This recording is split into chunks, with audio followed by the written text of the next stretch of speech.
read the civic affirmation. We gather today to duly and faithfully carry out our duties to the best of our judgment and ability for the advancement of this district and the benefit of all of our community and fellow citizens. The Coorong District Council members acknowledge and pay respects to the Ngarrindjeri people, traditional custodians of the land on which we meet today. We pay respect to all Australians who have made and continue to make a positive contribution to our culture and way of life in this country we live in and share together, Australia. Thank you, councillors. Item 1 is apologies. I have an apology from Councillor Maidman, and also Councillor Peach will be a late arrival. Hopefully he's coming through pouring rain in an area called Coomanduk, but I couldn't be that lucky. I only got wet when I got to Taylor. Item 2, adoption of the 25-6 annual business plan. There is a recommendation, councillors. Don't rush me. I have a question, Mayor. Yeah, Well, actually, it's more of just a comment.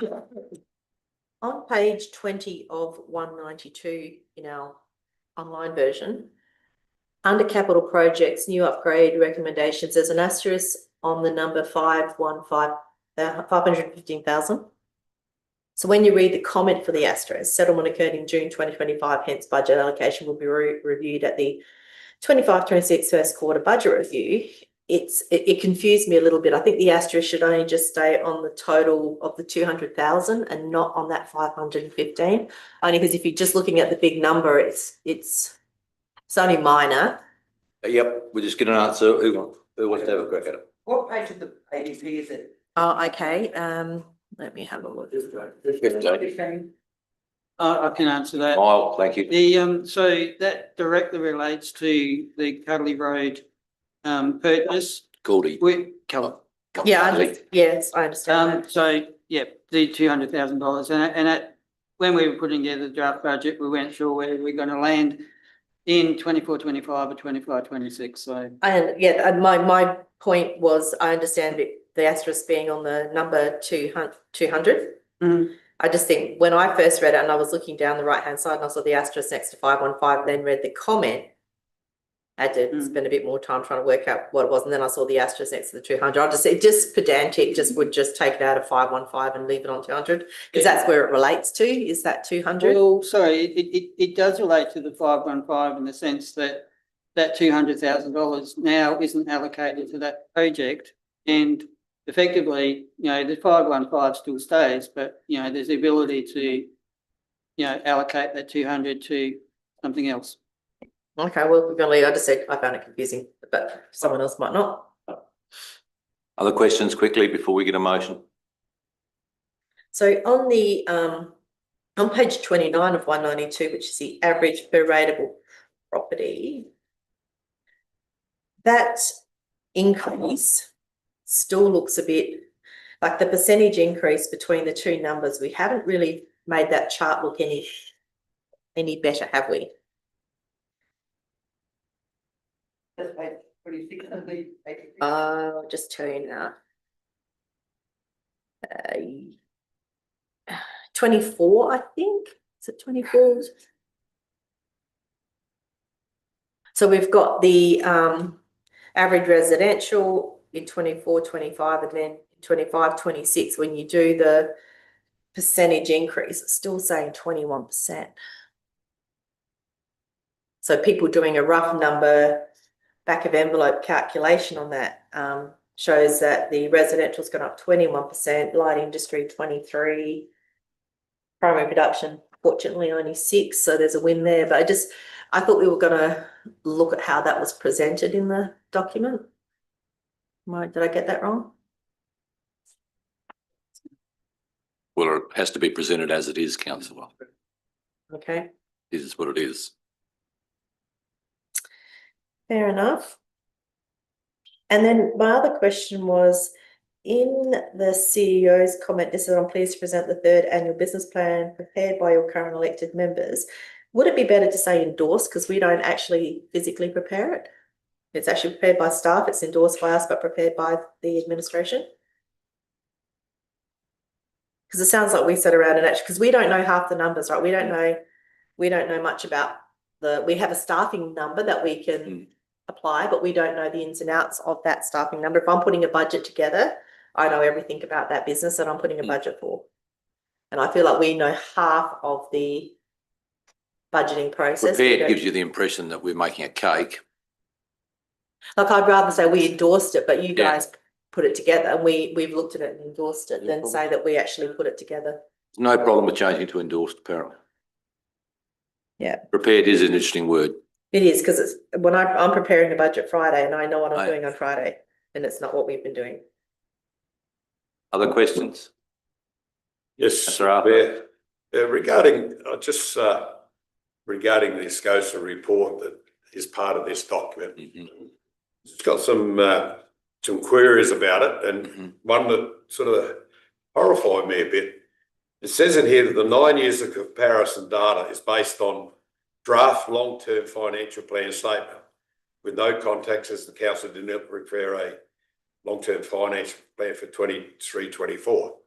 Now, I'm gobsmacked that it was compared to the long-term financial plan rather than the actual annual budget, annual business plan, the annual report.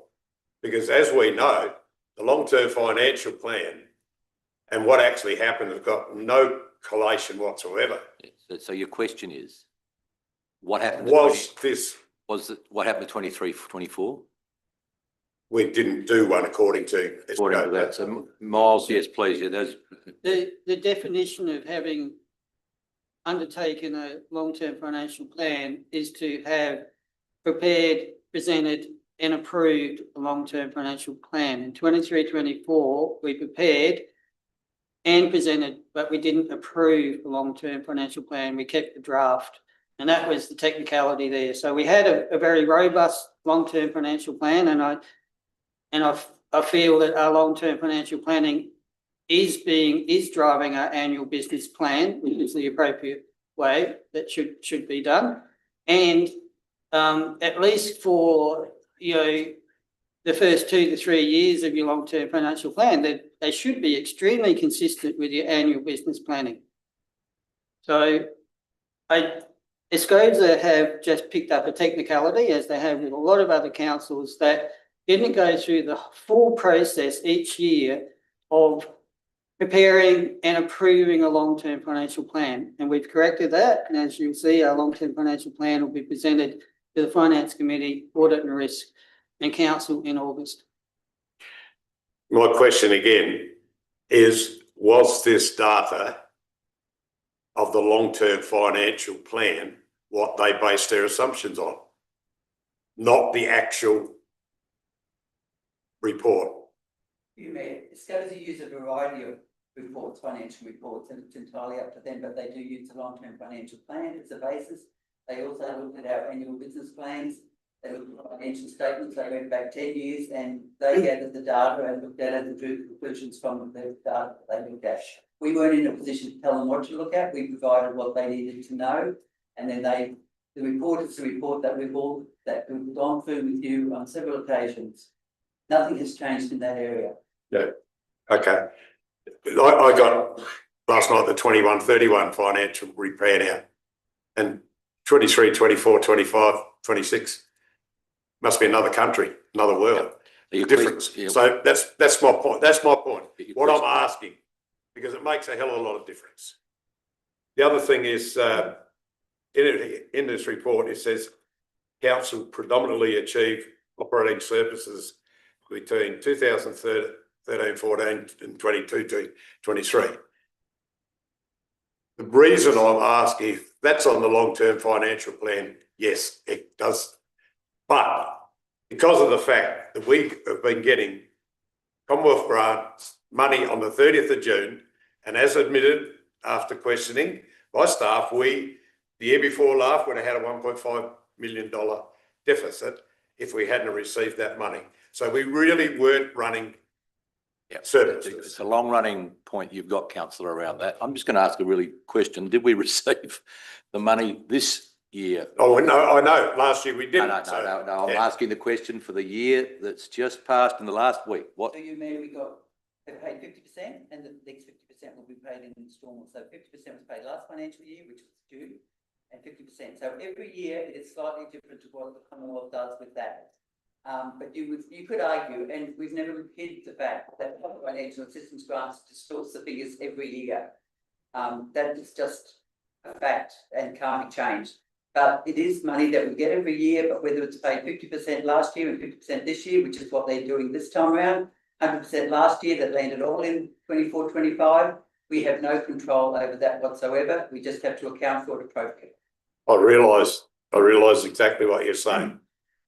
And because we changed from the 30th of June receiving it to last year to not receiving it the 30th of June, the figures showed a rather large deficit. And that's why if we've been working on the long-term financial plan, that would show you that you've had a surplus, but we actually haven't. The other thing is that in their report, compared to depreciation, compared to other South Australian councils, we are very high. Why? A depreciation rate is. I imagine we've got some of the highest rates of depreciable assets, being roads. Well, it says the council appears to have a high level of depreciation in its forecast operating expenditure.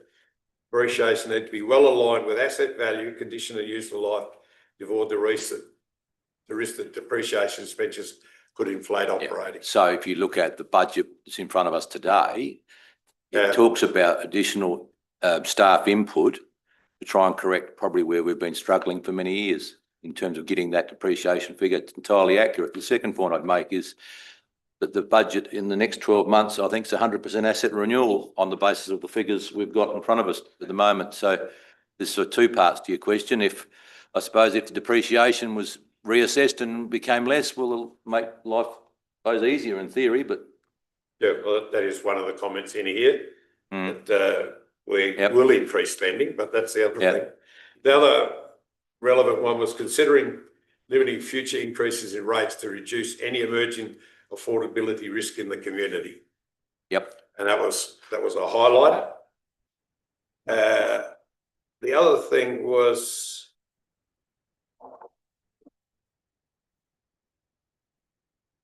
about the revenue and the percentage increase. We're well above CPI and well above normal council practices. Once again, this year, we win the crown of the highest According to some press around the release. area. According to some press release. By a long way. According to some press. And the other comment made, affordability risk among the community for further rate increases appears to be low. Risk appears to be low. I can't work that out. To the chair, that's because the long-term financial plan shows rate increases steadily dropping over the next few years to the point where they're equal to CPI plus growth. And at the same time, you've got surpluses coming in and you've got, as the Mayor just said, 100% asset renewal. That's why the risk is low in terms of affordability looking forward. I would take some heart, councillor, from the ASCOSA review in this respect, from coming from a position and looking backwards of 10 years of unsustainable, looking forward 10 years in the present period of being mostly sustainable in the current environment, I think is quite a credit to everyone involved. Councillor Rountree, we're on questions still. Yeah, Not so forever. following on from what Councillor Arthur is saying, I did do some analysis of looking at what the Coorong was paying, rate in the dollar versus Murray Bridge rate in the dollar. And if you had a $900,000 property in Murray Bridge, you're going to pay $4,626, and in the Coorong it would be $2,000. The residential property, councillor. Residential, and a farming property in Murray Bridge, $9,254 compared to $4,582. Now in Tatiara, which was one that Councillor Arthur just wanted me to have a quick look at, if you're residential, you're still $200 better off in the Coorong, but if you are a farmer in Tatiara, you were just under $1,000 worse off. So, you know, I think what that initial figure, that high percentage figure that keeps being bandied around, it's hard to dissect that, and it's not between the ABPs of the different councils. It's not easy to compare any of that stuff because of what's included. Not, but what you can compare is the rate in the dollar. That's And I right. think if we focus on that, in the pitch, it doesn't look as grim. No. So as a general rule, and particularly this is for the rural rating category, the further you go south, the less the rate in the dollar will be. Going to compare with our councils directly to our north or to our northeast, you'll find that our rate is very favourable. If you look at Tatiara or Kingston, it's just not as good, and that's just a reality of distance and space over value, really. Well, I also looked at Southern Mallee, and in fact, in their ABP, they don't declare their rate in the dollar in their ABP. It just says 100%, 100%, 100%. So you couldn't compare that one, but certainly north of us and south of us, I think Coorong's not. Well, we're within the game. We're in that. We are in questions though. Oh, well, I was just answering a We are in previous. questions. So I'm going to look at the other elected members. They got questions before I'll get someone to move this. I'm waiting for someone to move it now. Oh, I'm happy to move. So Councillor Roundtree has moved. This is point 2. Yep. Which is the adoption of the 25-26 annual business plan. Is there a seconder? Councillor Bland, thank you, Sharon. Right, Councillor Roundtree, we're in debate. Look, I certainly take on board all of the concerns that Councillor Arthur has. I think what we have to, as an elected member body, be better at going forward is if we have these deep concerns about things, we need to articulate better during the process and get the information we need to get comfortable with all of this. Where we sit right now, I've had a good look at this and I'm comfortable. I'm glad I did the rate in the dollar comparison because it was bothering me, and I feel more comfortable now about where we're sitting, where we're going. And let's hope next year's rate increases are on their way down, which is what we've planned for in the long-term financial plan. So with that, I am happy to close the debate unless Councillor Bland has anything. No, Councillor Bland, I'll ask the seconder. Councillor Bland, can I just get you to grab your mic? In fact, everyone, we are on live. Sorry, so you're happy, Councillor Bland? Yes. Yeah, no, any other councillor wish to add into debate? Councillor Coleman. Thank you, Mr. Mayor. I'd just like to pass on my thanks to Councillor Arthur and Councillor Roundtree, easing my concerns, and because I have grave concerns about the current affordability of everybody, and now compounding with the drought doesn't help. And I think now I've heard what they've said, and we're not doing too bad. And I like the discussion point in here, and it says it links council's longer-term planning to set out its community vision plan and asset management plan. So asset management plan back to 100% plus community involvement to what actually they want. But having said that, we must be stressful, mindful of the poorer ratepayers' affordability. I know this is a bit of an increase, but probably the worst thing is the rate, the actual rate itself is a little bit high, but that's like everything at the moment. And once we get a bit more profitable, shall we say, and go into surplus, it'll be rewarding that we can look at saving some money and then at the same time go about trying to work a bit more efficiently within ourselves. Thank you. Any other councillors? Councillor Roundtree will close. Closed. So the motion is the recommendation in your agenda. Councillors, I'm going to put the motion. All those in favour? Those against? That's carried unanimously. Thank you. Number 3, adoption of the 25-26 budget. There's a recommendation there, councillors. Can we defer meeting procedures for 15 minutes? With the consensus of the room, yes. Yeah. Looking at the other elected members, happy to suspend meeting procedure for 15 minutes? Yes. Okay, we defer for 15 minutes, please, from 10:22. Okay. The questions are. I'll start the ball rolling. Just in the summary, the key highlights at this stage.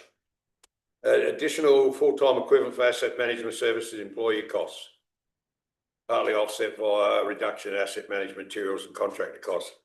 Could we have an explanation of what that position is?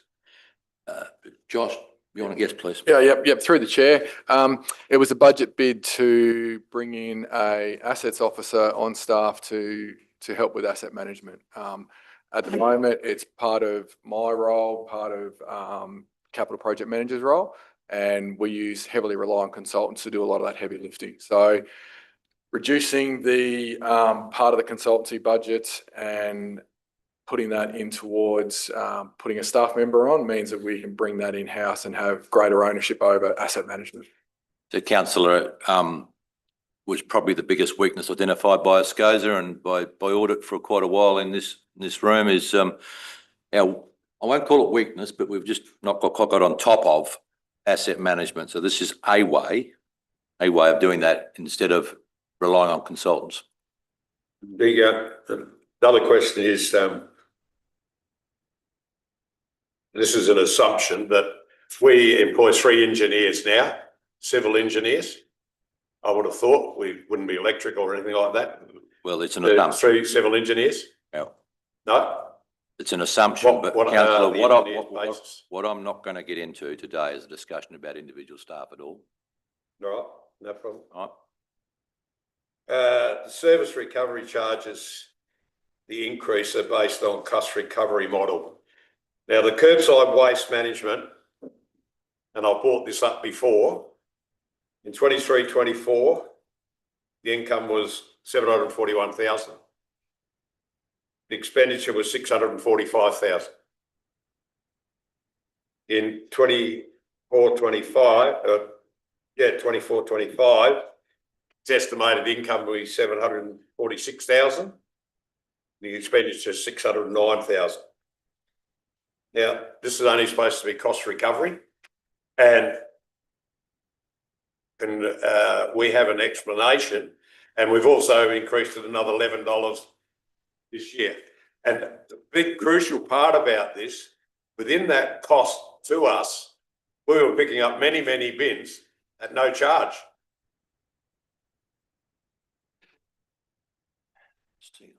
right. 10-24.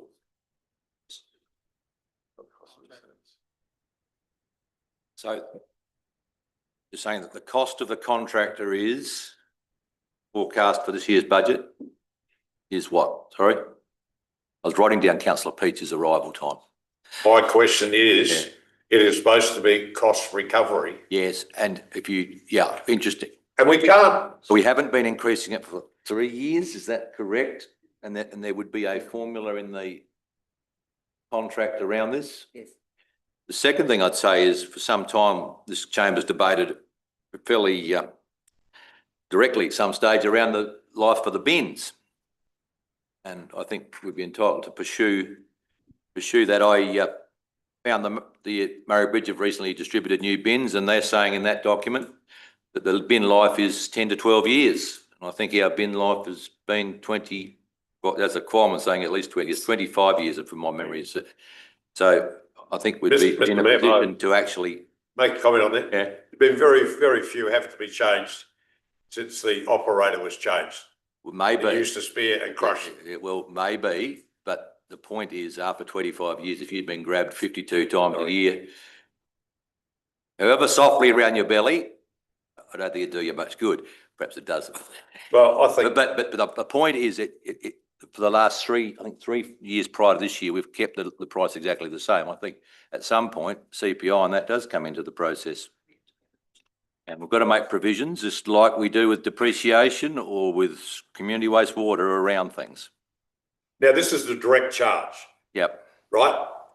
Part of the contract is the recyclables from the waste transfer station are picked up on the normal run.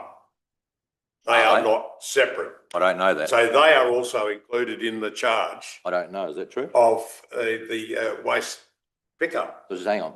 That's always the way it's been done. Well, it might be what the way always. That's in the minutes. Just wait. I'm going to have to take that. You have to take that on notice. Yeah. I don't know that's the case. Clarification, you Doesn't said change picked up on the same day. Yeah. Right. Recyclables. We're going to take that on notice because we don't know that's actually accurate, councillor. Oh, You're depots, not- at depots, sorry. Yeah, you're talking about at the waste transfer station. Station. Sorry. We have that collected separately by our contractor, and that's charged to the council separately. Yeah. Is that what you're referring to, councillor Arthur? It may used to have been what you said, but it's no longer the case. Next question, please. Well, I the meant next question questions is and when are out we of going to session. have a a look into the way our mass management's run, because we know now we'd like the red bins not to have all the kitchen scraps and all that sort of thing in it, to recycling, to green waste, Yep. whereas before we couldn't. So, as you know, it's a regionally based contract and there's a Yep. research officer within the region employed as part of the contract to deal with that. And I understand in recent months, we've had an audit. Yep. Sorry, No, George. no, And that will inform us in whether we consider going to food and organics and whether we go to a weekly green waste process. I'll add further to that. The MRLGA, for the relevant councils, they're working up an options paper that will be presented back to councils I'm expecting in the next 1 to 3 months. That'll talk about, here's what we found from the audits that were undertaken for your council, and here's some potential recommendations or options around curbside collection frequencies, and that will be, we might consider weekly green bins. We might consider a more detailed education program around what goes in which bin, which is going to be rolled out regardless. And there's a couple of other different machinations of that, but that'll be coming back to council shortly. Okay. But it still doesn't answer the question. There's $100,000 extra in revenue we're getting over the expenditure. So 2 years, that's 200,000. That changed a lot of bins. Next question. Okay. You're going to take not all the 15 minutes, councillor, so keep going. Reduction in investment income of 80,000 AD. Now, can you explain that? I'm just working, say, on it. Is that an interest received? If it is, I'm just say working on a nominal figure. At one stage, we would have $1.6 million to get the 80,000 and 360. So how does our actual finance system work? Just Miles, please. I would have thought it's a change in the way that we've structured our borrowings. You get moving ahead. And I've got Bill nodding in agreement. That's why. So we'll have we have more requirement for borrowings, councillor, in the current long-term plan and this business plan than previously. And of course, So- interest rates going down again. And interest rates are, well, we trust are going to go down again in the next day or so. Today, even today, be good. And so that would be reflected in a lesser so-called income out of that. The other thing is receipts and sale of replace assets. 146,000 last year, 23-24, 24-25, and budget 175. Is that vehicles changeover or sales or what? Yes, through the chair, correct. Council for a long time has adopted a process for many years, rightly or wrongly, where we allocate the amount of money for the expected cost of a new vehicle or machine, and then we sell the old machine or vehicle separately. That's the point. That's right. Right. I'm going to give someone else a go, councillor, because I've only got 4 minutes left. I just want to see if anyone else wants to have a go. Councillor Roundtree. So it's not actually a question, not a question, but when we look at the statement of comprehensive income, it's page 83 of our 192 stack, which is page 1 of 11 on your stuff. I think when we go forward, it would be really helpful if that rates budget line could actually be split up to sort of indicate the part that is the landscape levy, the CWS and the charges. Like I would like to see that better split out. Now, I know we've talked about doing this in the past, and I think it's something we can do, I understand, in the future for the next long-term financial plan. We can start to look at how we represent that information so that we're not having the landscape levy included. So what I want to have a look at is the things that we as a council can control as opposed to the things that are told to us and we have no say over. And I think that needs to be really clearly separated out going forward. And hopefully there's no legislation that says we can't, and it's just a matter of we can. So through you, Mayor, what we might do, this is in the form that it has to be presented, but there's nothing to stop us from doing a report that sits underneath it that splits it out for you. So you have to present it all in one. This is a consolidated report that is just accounting standards. Okay. So when we're going forward and setting budgets and working plans out, we can actually start to see these things separated out. We can do that as a separate. Yeah. Okay, that was really my concern. The other councillors with questions in this? Bowman? Thank you, Mr Mayor. Regarding energy usage of the council, I'm talking about electricity here. Regarding street lighting, we provide the service. Does council pay for the electricity being used by the street lighting? Please? Yes. Yes. Good job. Yeah, we do. I think I think we pay so much per light Yes. Right. Yeah. Yes. And as an agreement. yes, so we have and we've just signed up with the local government procurement bulk billing Right. for the next 3 years, and it will be at a similar cost to the current cost. So we shouldn't see, because we've locked into this contract, we shouldn't see an increase in those street lighting power. Okay. Just another thing to try and, if there's a saving, you know what I mean? Yep. Got Thank about you. 3 or 4 minutes. I'm looking at other councillors before Councillor Arthur may have 1 or 2 more. Councillor Peach, welcome. Thank you, Mr Mayor. Just with regards to the rate modelling and the categories of land use, could I have an understanding? There's been a significant movement between categories and also a jump of non-rateable property about well over 100. It's about 160, including an overall increase in rateable property. So I'm just keen to get an understanding of how we've had an increase of non-rateable property of over 160 and how some of that movement between categories has occurred. I'll start off, but first of all, the number of categories is probably the least important part of that table. It's the valuations that really determine what we need to do. But there is movement all the time between categories because people will have vacant land built on it, and it is a moving feast. There was some arrears in terms of us making sure that those categories were up to date.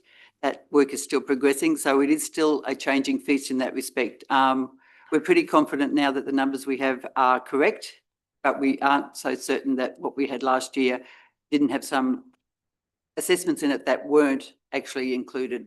It's a progress. It is a work in progress. No, Sorry, no. It was a clean up and an audit that we have. So Given that at the end of the day, the Valuer General assigns. Sorry. Valuer General's the one that assigns the land use category. and then we have to input it, and sometimes there is an arrears in that.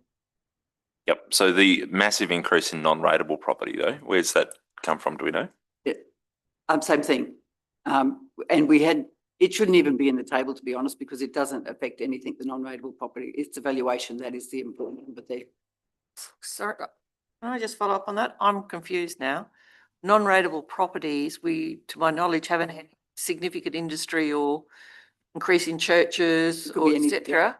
That does it. Amalgamation of assessments, Yeah. councillor. So the question is why, I think, yeah, well, then there would only be down, not up, and it's up by 100. So I think that's councillor Peach's question. I'm just curious how we've materialised 160 extra properties in that category, and obviously residential's up by 30 something, which is great. Primary production's dropped, which, given the amount of subdivision going on, I'm curious about that as well. But it's more just what was the situation around these non-rateable properties, and how have they now entered that category? So I will take that on notice and Thank give you you. a full explanation of that. But basically, every day or every week or every month, we get a list of properties from the Valuer General. They change their land uses codes. We have to input that into the system. It's not an automatic one. So there is a continual changing and massaging of those numbers. We also did an audit because we know that some of them were in the wrong category, and you'll see some movement around that as well. Thank you. And one further question, it's sort of in this table and goes back to the ABP, which I'm sorry I wasn't here for, but the fixed charge costing in the ABP was, there was direct correlation between our budget for it and the number of rateable assessments. And given that we do have the amalgamated, I just wondered why that was the case, or do we have any? Is there going to be a material difference to the collection of that once we take into account the continuous property? There may be, that would depend, but I know that's not a satisfactory answer, but it would depend. Well, 15 minutes is up, councillors. Councillor Arthur, I just have you got one more? We've got $200,000 for land purchase in here. I thought we'd had a budget adjustment to put it in this year. No, Are we we have, putting it in twice? no, Miles, please. As per councillor Roundtree pointed out when we were doing the ABP, the asterisk alongside the 200, we prepared the budget. We weren't sure at that stage whether we'd settle on that property by June 30 or not. So doing the right thing, we included it. There will be the ability for council to reallocate those funds if desired in BR1. Through you, Mayor, we debated whether we left it in or out, but because the discussion was around the purchases but we squeezed it in from last year, that's why the asterisk is there, which councillor Roundtree mentioned before. Yeah, it was brought to council to bring it forward to this year. Correct. No. So that's an item that will be paid next year or this year? No, councillor Arthur, it was paid last year, as we mentioned to you before. There's nothing there. In the interest of transparency, that's why we left it there with the asterisk. My time's up. You want to be real quick with the Just short? one quick Short one. interest. I looked through all the grants we get for our roads and the rural rates. We get 7.3 million to rural rates. We get $3.2 million in road grants. And of that 10.5, we spend $4.5 million on our unsealed and sealed roads. So I'm classifying them as all rural. It's cap, it's So cap. 6 million, it's- so it's- 4.5 million out of that's a- 10 million. That doesn't include maintenance. That's a capital amount, yes. Yep. That's the question. Your question is, I'm out I'm of just time, making you're that- making a No. statement, right? We are. And I'm going to determine we ended at 10:40, sorry, councillors. I move in just, I haven't got a mover or a seconder for the recommendation in point 3, item agenda 3. Councillors, please. We move to debate regardless. Councillor Roundtree is the mover. Is there a seconder? Councillor O'Hara, thank you. Councillor Roundtree, you want to speak to it? No, I think we've had a fairly good discussion about the topic. Okay, councillor O'Hara? Yep, thank you. Anyone else? Yes, For Mr. Mayor. or against? Two things in there. It's got Meningie stormwater. There's the outletting draft. There was Meningie seascape, not stormwater. The outstanding against the 1.7 million.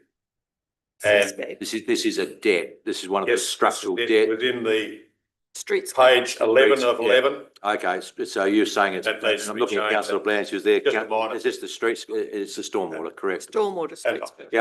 and Other- I'll be quite honest, I cannot vote for this All right. Oh, well, because I just feel we talk about the rural farmer. There's a lot more people than them hurting at the present moment.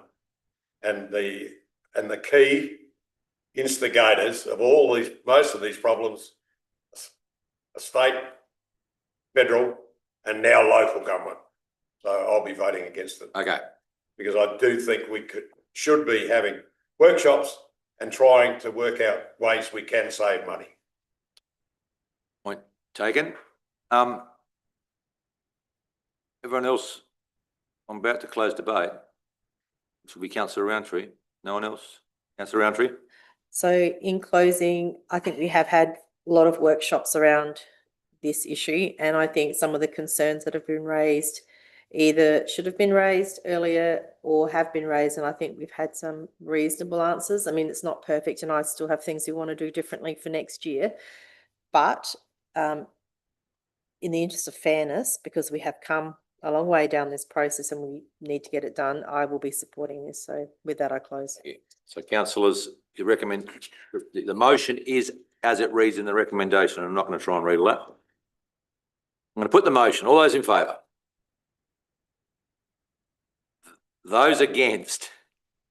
The motion is carried with councillors Qualman and Arthur voting against it and councillors Bland, Roundtree, Peach and O'Hara voting for it. Thank you, councillors. I move to item 4. Adoption of the 2026 valuation. Councillor Bland, you're moving that way. Thank you. Is there a seconder? Councillor Roundtree. Councillor Bland, you want to speak to it? No, I think it's pretty straightforward. Thank you. Straightforward.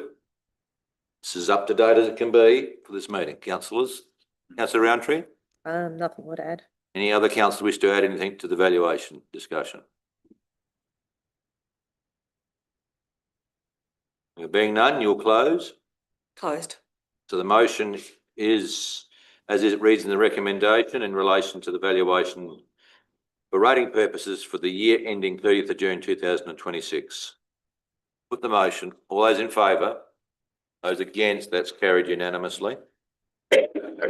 Declaration, item 5, declaration of the 25/6 differential rates and fixed charge. There's quite a large recommendation there. Councillor, someone prepared to move that way?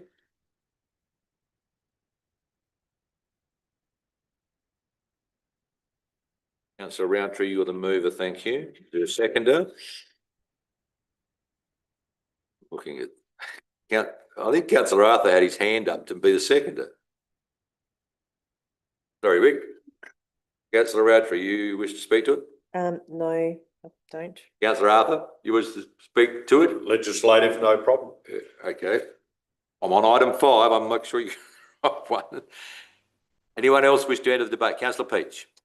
Thank you, Mr. Mayor. Can I just ask for a little clarification? I have had a chat to the CEO about this yesterday, and it comes up in a later agenda item regarding one of our policies, but can we just have a better understanding of how we're now dealing with the bulk handling zone as a different category, please? So Yes. bear with me. This is not a simple explanation. The land use the categories we have from which is 1 to 9 basically, and now or A to G, I think then, or H, are differential general rates under the legislation. The bulk handling can't be described as a differential general rate. It has to be described as a land use category, and councils have the discretion to do that. So basically it is really just clarifying that it's not in the 1 to 9 categories, it's a separate category by itself.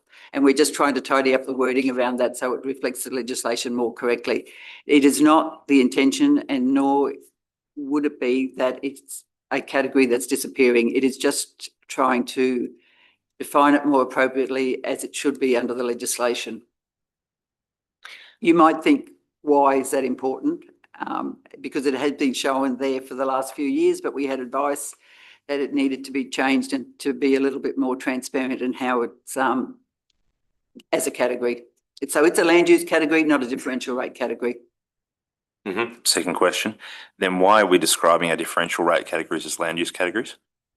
You may well ask. And does it fall under one of those, or It's a land does use it sit category. just outside? So it needs to be read in conjunction with the policy. I will take the criticism that maybe our report is not as transparent or as clear as it could be, but the intention is you need to read the legislation, the policy and the report in tandem.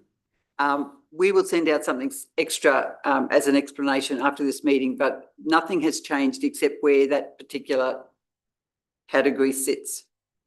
Councillor, this is part of the legacy bulk handler of grain in this state. It has a different rating process as per state legislation, probably 30, 35, 40 years old. Yeah. Yep. And this has been a way of extracting a more reasonable rate in the dollar from that particular operator. We can spend half an hour, we can go through it again in rating review actually, which is due early next year, I think. We'll start, end of next year. New council, there you go. But it is a complex thing which is part of a state act. And it's not material, because nothing is actually changing there. And they supply their valuation Yeah, to the valuer general. It's bizarre. Yes. Anyway, okay, questions? I'm nearly over. I'm nearly done. You close, Councillor Roundtree. Closed. Put the motion on item 5, declaration of the 25/26 rates. I'm just going to pause for a second to see if that recording can start again. Live stream. I will take the motion then. Put the motion, number 5. All those in favour? Those against? Carried unanimously. Number 6, council authorisation of rate rebates. The recommendation, councillor, around the rebates we offer. Arthur and Qualman are the two there. Councillor Arthur, you want to speak to it? Councillor, want to speak? He's to doing- it? No, No. okay. Councillor Qualman? Sorry. No, there's a quite comprehensive list provided in the agenda. Thank you. Yep. Anyone else? Councillors, there's no commentary. Councillor Peach, something or cough? Sorry. Right. There's no other, you'll close. Right. So at number 6, I'm going to put the motion. All those in favour? Those against, that's carried unanimously. Sorry, Yes, can I ask one on Just- that or yep. just or something? The Tintinara Community Health Centre is in there as a rate rebate. Does that rebate to council? I will have to check actually what that, because they pay us rates. No, they pay us rent. We own it. I'll I'm take just that on wondering why notice. we're rebating it. I'll just take on that, because That it's a would be state government TPF entity, milk. but I'll take that on notice to get more clarity around that. Thank you.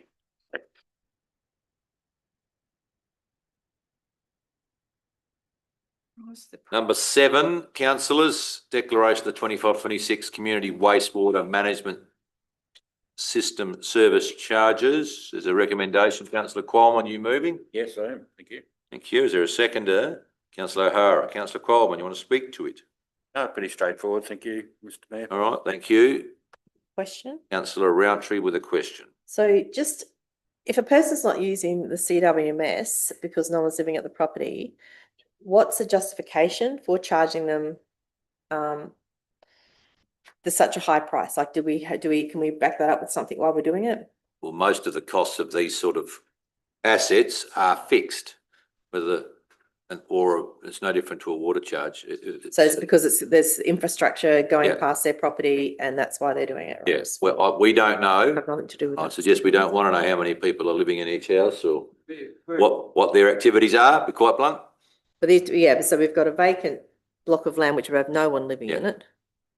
It's paying only yeah. 31 less than someone who has got. There's been a long discussion several years ago around this subject when we actually had the equalised, that they were all the same, and it was determined to put a small differential in it because there is some overhead cost in just operating the wastewater scheme, not the capital side. Okay, no worries, thank you. Councillor O'Hara, I missed the opportunity for you to speak. No. No, that's fine. Anyone else? There being no one, you'll close, councillor. Close. Thank you, Mr Mayor. So number 7 is the recommendation around wastewater this year. All those in favour? Those against, that's carried unanimously. Number 8, water supply service charges. I'll just mention in passing, I think that we're very close to going to public consultation around East Wellington Water. We will bring a report to the Report meeting. is to next week's meeting around that subject.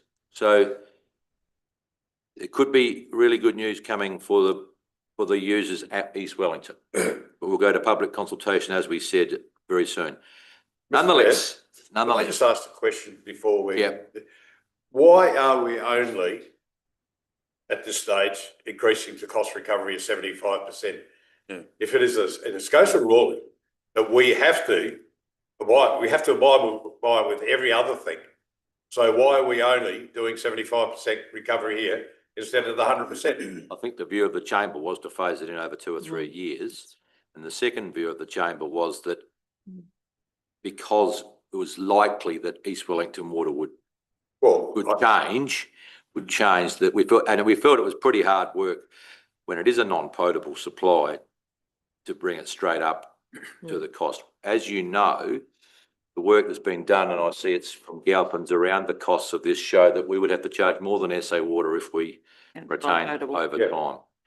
So But my Yeah, I question think- is, if it's a ruling, it's a, have we got a ruling from ESCOSA that we don't have to do it? It's goes in a sure what the word ruling was quite. It's not a ruling. from the Sure. chamber. It's a cost recovery, it's a cost recovery activity.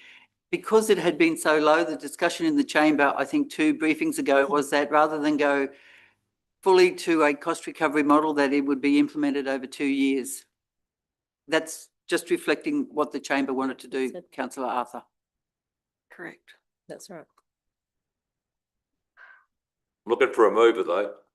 I think I've sort of got councillor Coleman's got, you got a question or are we moving? I can do both, can I? Well, you're going to be the mover and you're going to, I think councillor Roundtree had her arm up just a second Yeah. ago. If I thought there's a second, councillor Coleman, you can speak and your question to the. Well, that's not a question anymore because councillor asked exactly the same thing and I thank you for the answer.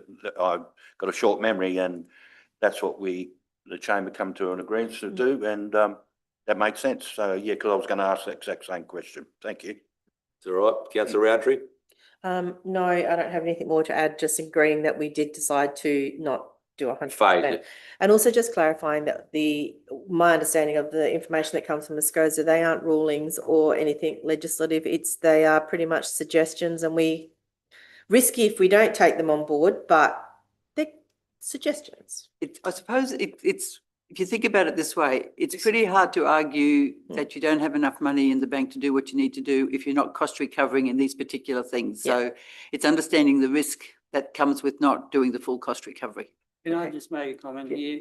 When we talk about things like water, swims, and we talk about a SCOSA, we're talking about a SCOSA as the body that we have a license with as a utility.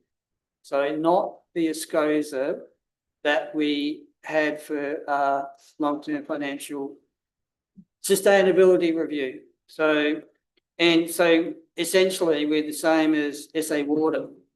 That's how we're seen. We're a small utility. We have a little bit more flexibility being a small utility, but we still have the principles that we need to manage the asset. We need to charge accordingly for not just the ongoing costs, but the upgrade of the costs and we also have to have effectively a long-term financial plan as a utility for those assets. So just to make sure when we're talking about a SCOSA, there's two types of a SCOSA that we deal with, one for the licence and one for the local government advice. Same people, different hats, me. Looking for any other questions or debate? Councillor Peach? Thank you, Mr. Mayor. Unfortunately, I was on leave when this came up, but I will be voting against it today. I've got a concern on the principal cost recovery. We are charging the same at both locations.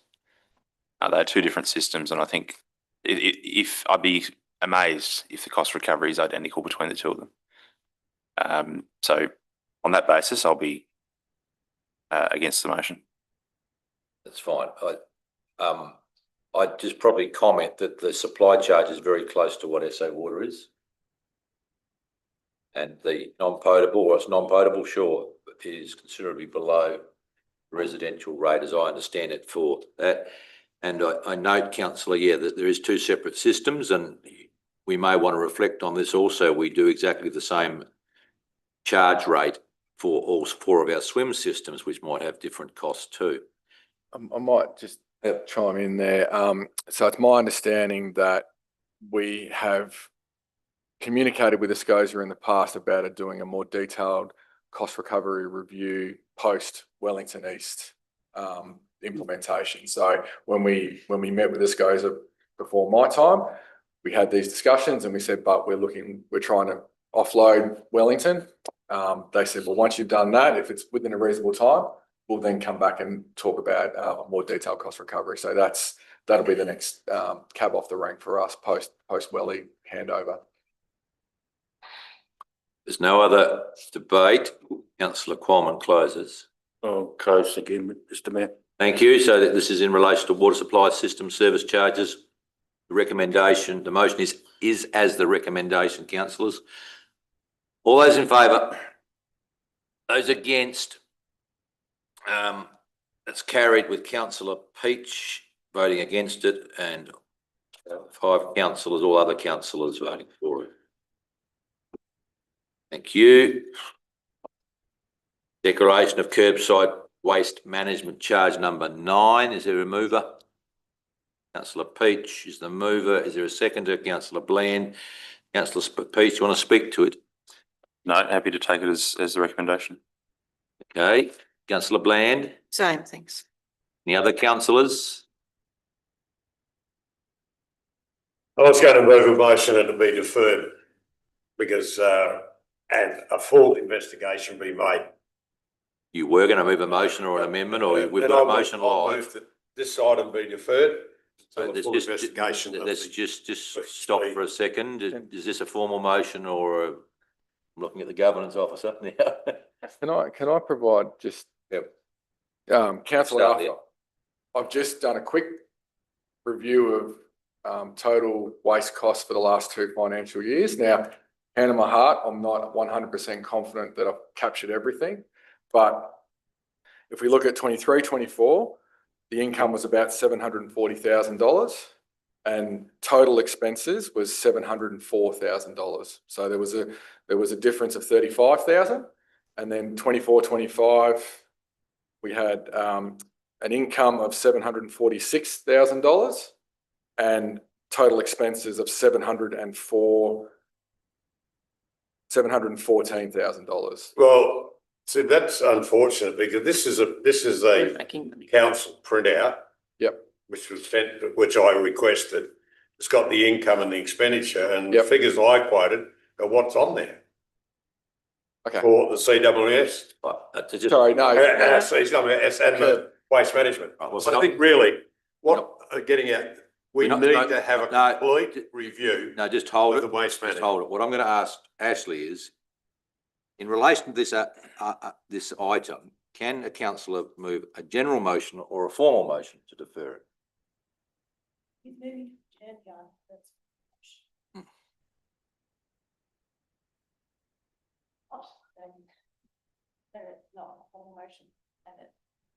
Could be a general motion. Secondly, I'm thinking about the rating process if this one was deferred and how it's included in the going out of rates and would defer that process. Nonetheless, councillor, Okay. I'm open to you moving not a formal motion, but a motion that may, for example, seek a considered review in the next 6 months or something along those lines. I'm looking at you. We've already got a live motion to do that. We've already got a motion to do that? Yeah. Councillor's sort of shaking his No. head. He's saying no now. so- Won't get any support, so don't worry. Thank you. No, well, you never know, but anyway. Okay, we're not going down that path. So is there any other discussion around the waste management charge, please? Can I just seek clarification, Mr Mayor? So just, the CEO, I think I heard say that there is already a formal motion to review that within the next 12 months, ready for next Not a financial. formal motion, a motion. So you, Okay, a motion that already exists in process. All right, I'm just clearing up because then that does address Yeah. some of the issue.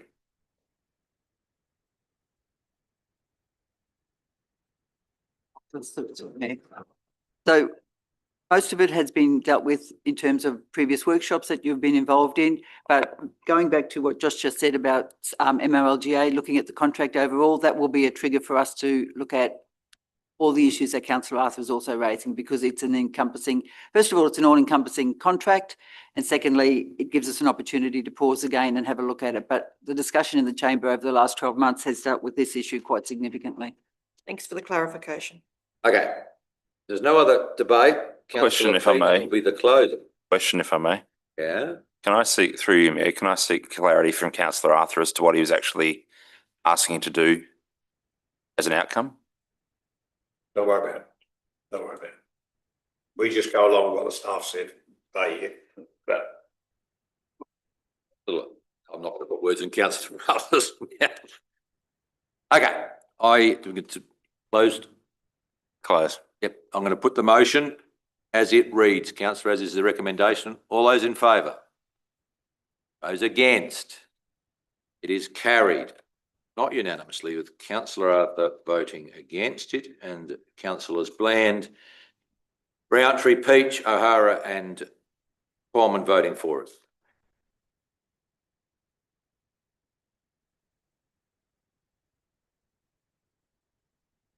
Number 11. I think. No, I missed number 10. It's gone AWOL.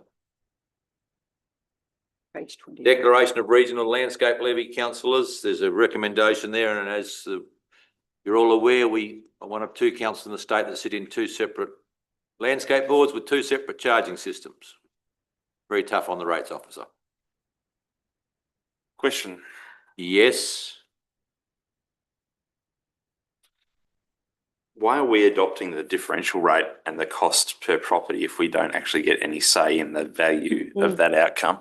You need to attend a lot of local government functions to understand why the state makes us collect their levy. That's not my question though. My question is, does the landscape board come to us and say, this is what we want you to do, or this is the dollar outcome we need? And then we adopt this rate. How is this rate actually arrived at, given that we're adopting it? You're talking about the cents in the $1 or the fixed In the charge? dollar and the per variable property. I'm going to look at the rates officer, but I'll give it a go. So they come with the dollar value that we have to provide them. And so it's a different calculation for the limestone coast and a different one from the They must bring to a degree, their Murray rating Lands. system. We have tried to get one or the other to move to the other one system. They won't have a bar of it. It's an unusual relationship. So rate in the dollar, that's a simple equation. Are we then deciding the dollars per variable property in the Limestone Coast Board, or are they coming to us and saying this is the breakdown? I have to look at Bill. We'll invite Bill to the microphone, please, Bill. It's live. Thank you. Through you, Matt. So it's pretty much generally what you're saying here. They prescribe a dollar value, and then we work out the rate in the dollar. So essentially, they have a figure that they raise. They divvy it up to all the councils, and then the councils they apply their rate in the dollar to hit that target. So they tell us the dollar value for the Murray Lands and Riverland Landscape Board. The Limestone Coast amount, we provide data to them, and based on that data, they provide a response with an indicative amount, and then that amount we then adjust to make sure that we raise another prescribed amount. So is there any correlation between the fixed charge per rateable property on an equity basis with the capital value? Or how is that actually arrived at? I'm sorry, I don't Could we- quite get Can the we take that question. on Yeah, notice? it's quite a complex area, council. I know what you're saying. You're saying, how has the split up happened in the Limestone Coast one, and who decides that? The rate in the Riverland one doesn't bother me too Yeah. much, or it bothers me, but the point of this is it's more the split up in the other one. Yeah. How Um, is that arbitrarily decided by who, is what you're asking? Like, what's the average per residential property in the Murraylands Riverland? And what's the average per home production property? We will take that on notice and give you a detailed breakdown. But the overall issue is that the landscape boards tell us how much money that they need from us from both categories, regardless of how it's calculated. And then we do the calculations, as Bill suggested, to raise that amount of money. Just flicking through my own rate notices, councillors, looking at the landscape levy, and I am in the Murray Lands Riverland one. We're probably pretty average farm properties, $300 to $400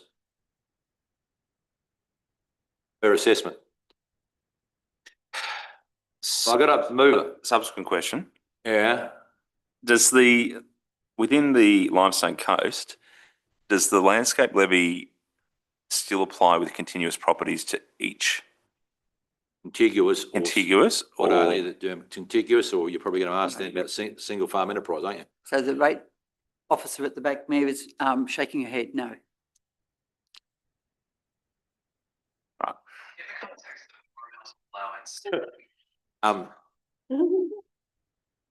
Someone's down the back speaking to themselves.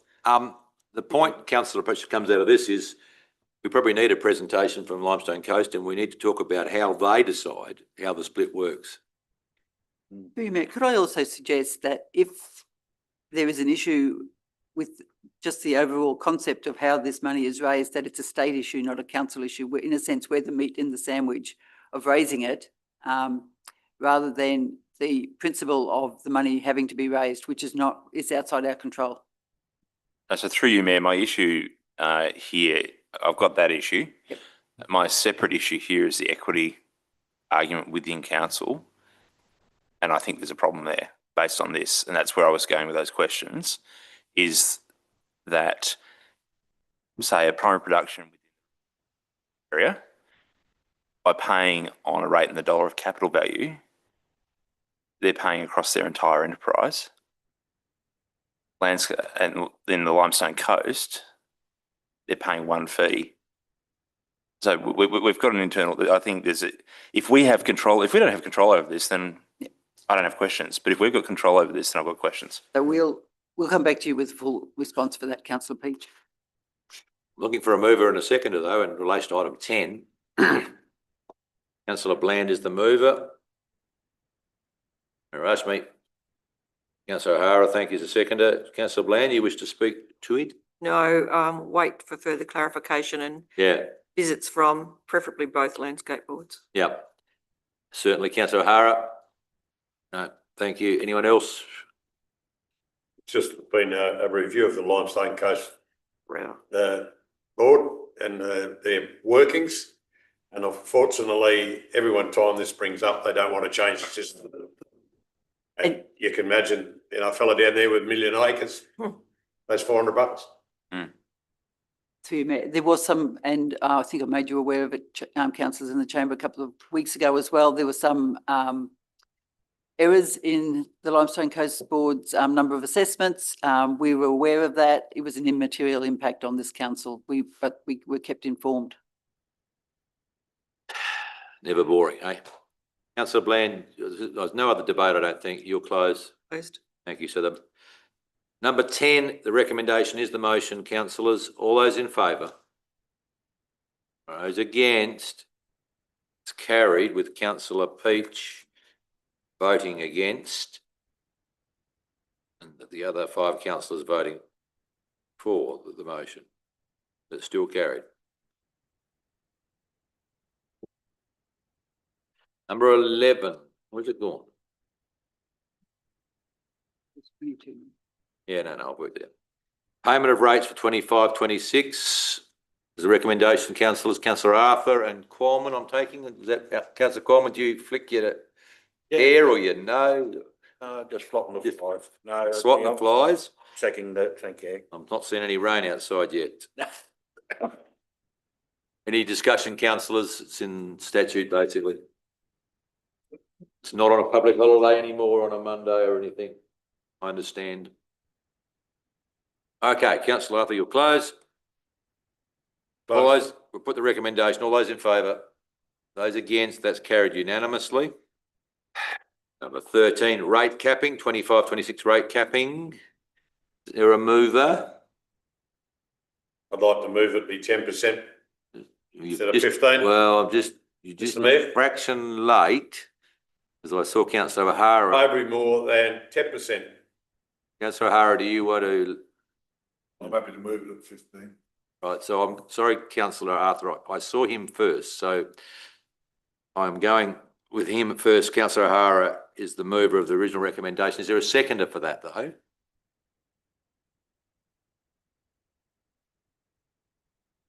Councillor Bland is the seconder. Right, we enter debate. Councillors,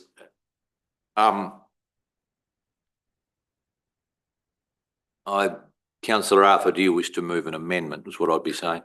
I would like to move an amendment that the increase in general rates, general payable rate does not exceed the general rate payable by more than 10%. Is there a seconder to that amendment? Councillor Qualman. Councillor Arthur, I'm going to get you to speak to the amendment, please. Yes, I think 10% is quite sufficient in these times. There may be people that seem to be caught up in this rural ratepayers, but it probably won't be so much now because of the land, but the land values have gone stupid. And it also helps all the ratepayers because it's only a small amount that we would probably have to adjust, but I think it actually over 10%. When we are paying 2.5 times the CPI rate is a rate increase. So that's why I believe it should be 10%. Okay. And ask the secretary who wants to speak to the motion, to the amendment, sorry. Thank you, Mr Mayor. Yeah, I concur with councillor Arthur and anything that we can try to help out the ratepayer where possible. Thank you. Other people in a debate? Councillor O'Hara. I'll just speak to the original motion. Hang on, sorry. Looking at Ashley. Can Councillor O'Hara speak to the amendment? I'm a bit rusty on amendments, we often are. Well, I can speak against the amendment. I think he can speak against the amendment and then speak for the motion, which is how it works. Hang on. And I'm just looking for what the effect of a 10% would be amongst the leadership group at the front, please. Through you, Mayor, councillor O'Hara didn't get the opportunity to speak to the original motion. Yeah, I know. That's why I'm just waiting for the advice. So Just get Miles to add the chair- what the effect of this would be. Well, effectively, the budget that you've previously approved is based on a 50% capping. So we would have to, calculate the effect of a 10% capping, and there would be a material effect on the budget without any doubt. Through you, Mayor. We've got a budget implication out of $63,000 at the moment. If you look at the previous claims in the last few years, it hasn't exceeded 20,000. So we've over allocated year on year anyway, on a worst case scenario basis, haven't we? Yep, point taken. Ashley, how are we going? So it might not be that. Just take a little pause, Councillor O'Hara. No, I am worried about it because it's a little bit interesting.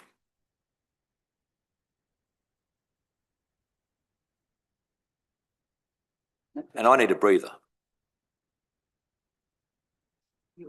Can I ask another question while we're waiting?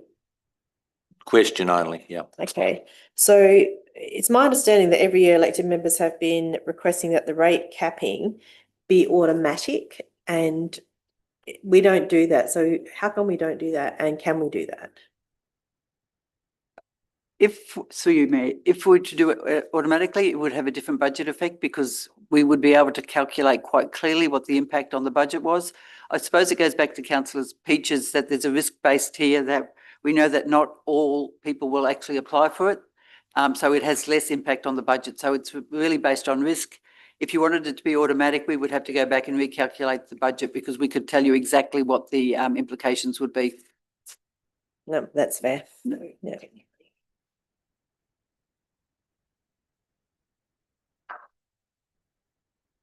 I also just mentioned, apart from approving a budget, you've approved an annual business plan with 15% in it as well.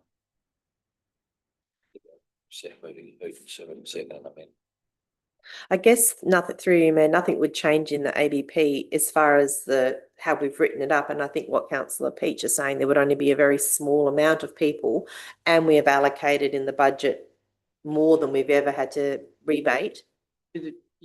Through the chair, I'd be a bit reluctant to compare the last couple of years and assume that's the trend that would continue. I think we're in a different environment currently.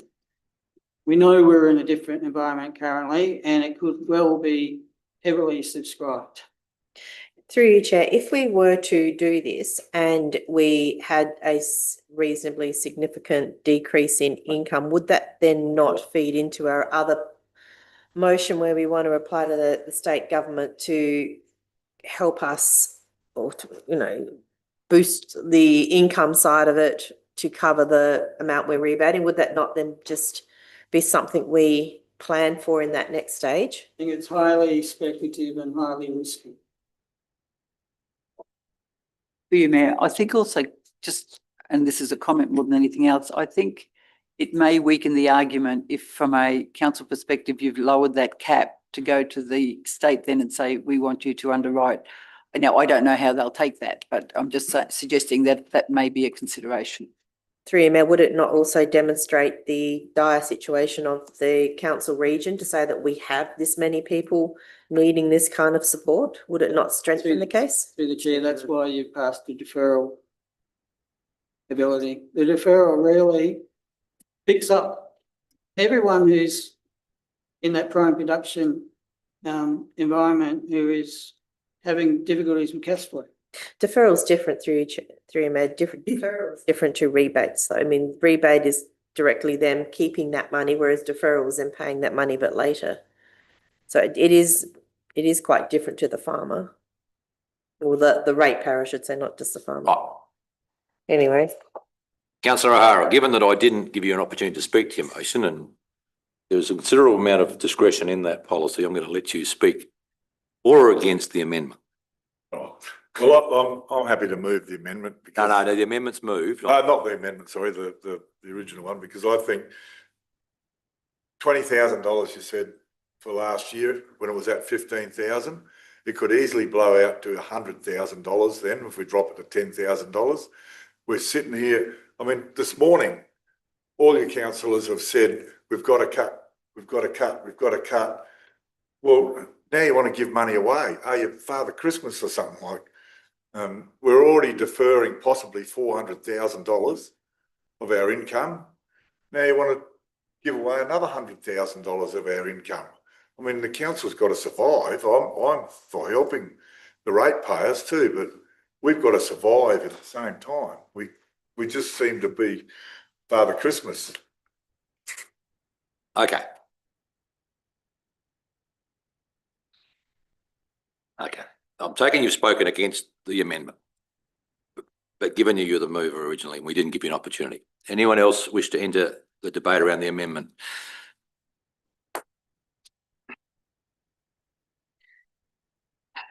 I think, oh, sorry. Councillor Peach. Thanks, Mayor. I'm going to speak for the amendment. I understand Councillor O'Hara's concerns, but for me, this is about a graduated increase and bill shock. Those people are going to be paying that increase year on year. This is about the shock from one year to the next as opposed to the longer term increase. So I will speak in support of it at this point. I don't think it's going to materially affect us based on our uptake in previous years. And I believe at the moment we have over allocated within the budget around that. And on that basis, I'm comfortable. Okay. Anyone else? I'm looking at the seconder and the mover of the amendment. I wish there was a maybe. I just don't feel I've got enough information now. I want to know what this materially is going to do to the things we've just approved. We don't know, Councillor. And so just from a process point of view at BR1, would we have an idea then of what this looks like? Like, are we going to have to then go through the next BR1s to 4 and pull out stuff and redo stuff and cause ourselves a bigger issue if we do this? I just don't have enough information now. Some work would need to be done, councillors. Mr Mayor, I'll be not voting for the amendment. Thank you. I don't think I can either. I don't think we have enough information. Right, councillors, you see I'm struggling. We'll be having a little break in a second. Has everyone felt they've spoke for or against the amendment? Councillor Arthur will now close. I'll just close by saying, firstly from 22 to 25, years 22 to 25, there has been a huge increase in the capital value of farmland, which has blown this out of the water with the 10-15%. Some of the increases were through no fault of owners, the same land, it's just because of someone else buys. The same thing is starting to happen with houses now. The rural situation has slowed down. The most this has ever cost us in 1 year was $24,000. That was in 22, 23, 23, 24, 21,000. Last year, with the slowdown, it cost us 7,500. I'm not expecting us, if I was budgeting now, I would budget on 10,000. Close. Thank you, councillors. So councillors, you're voting for an amendment that would be different to the original recommendation, that the general rate payable would not exceed more than 10%, the 10% of the rate cap. I put the motion, put the amendment. All those in favour of the amendment?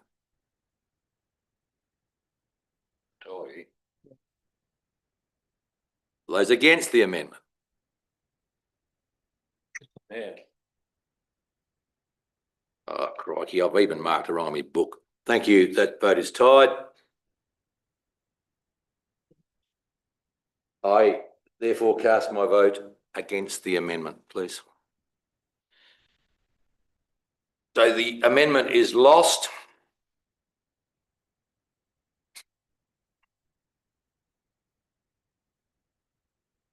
This reverts to the motion.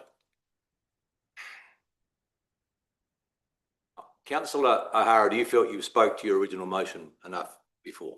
Yeah, I think so, yeah. I'm going to give Councillor Bland as the seconder of that, whether she. I'm actually comfortable with it. I think it's a little too late now to be looking at 10% and being 100% certain, given that we are also sitting in the middle of a drought and we don't know what will be being requested of us at this point in time and what that dollar figure may look like and the impact over our current budget. We're probably too late to have gone down that track at this point. So I will remain with the motion as it stands. Any other councillors? I'm giving a fair bit of latitude right now. Councillor Roundtree. This is a really hard one. My heart tells me I would have liked to have supported the other one. I wish we had done the modelling on this and what it might look like 3 months ago, so that when we were sitting here today, we could make a decision based on information that was somewhere close to factual. But this has come out of left field, and I just don't think we're in a position that we can do it confidently without knowing what the outcome. It makes me really nervous. I support it. It would be great for me personally, but I don't think we have the information to do it. So. Okay, anyone else? Councillor O'Hara will close. I'm just to make sure everyone else has had their little, whatever they need to say, sorry. Or we have a little break, sorry. Councillor O'Hara, you'll close. Yeah, I just say, I sort of agree with what Councillor Roundtree said, that maybe if this had come up a bit earlier, I mean, Councillor Arthur, you brought it up the last 2 years too. Why leave it till today to bring it up? I mean, if you brought it up earlier, we could have done some homework on it and I would have voted with it. Yeah, same. But you've left it too late and I brought it up last year. I know, you brought it up the year before too, yeah. Do it earlier next time. Okay. Debate's closed. We're on the motion as it reads in the agenda. Those in favour?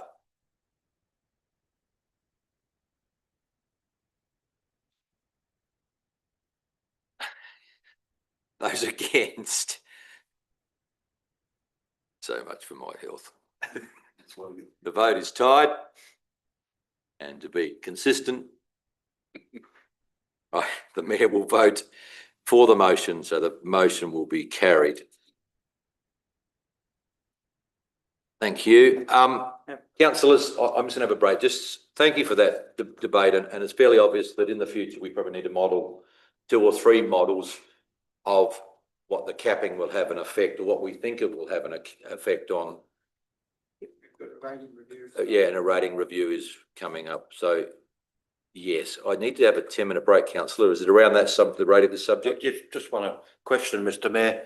Shouldn't the minutes read that you used a casting vote, because so when people read it, they understand what's going on? Please. I'm just looking at the governance office. Thank you. There's some people Just to make sure it lands on me. Thank you, councillor. Thank you. Yes. We have a 10-minute break, please, councillors. I'm a bit unwell.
is with us now. Just some recent press has alluded to interests of councillors, which is interesting. I'm going to read from a budgetary point of view and us making decisions. Section 75A, Local Government Act, and a member of council will not be regarded as having a conflict of interest in matter to be discussed at a meeting of the council if, and I'm going to read point A, if the interest is held in common with a substantial proportion of the ratepayers, electors or residents of the council area and does not materially exceed the interest held by other ratepayers, electors or residents. Right, we move to item 13, rating policy review. There's a recommendation, councillors.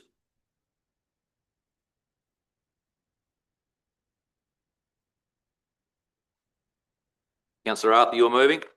Yep. You're a seconder. Councillor Roundtree, Councillor Arthur, you want to lead, speak? Anything you want to add? Councillor Roundtree? Close.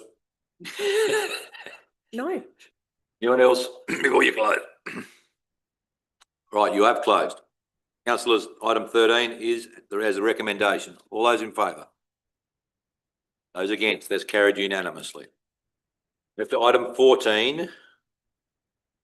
Get through it.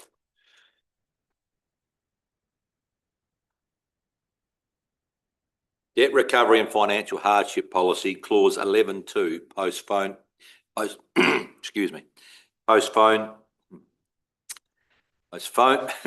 can't say that, postponement of rates. Councillor Peach first. Mr Mayor, I'm happy to move it with a variation, but I'd also like to ask just for some clarification because it's not just a change to the clause, it's marked up changes throughout the document. So if I could just have some clarification around that, please. So I'm going to accept that you're the mover, but I'm just going to, was there a seconder? Councillor Roundtree, you were going to second. Yeah. So we're just going to suspend some process for a second and the rates officer might come to the mic and we'll just go through a couple of these minor changes, please. You want a paper copy?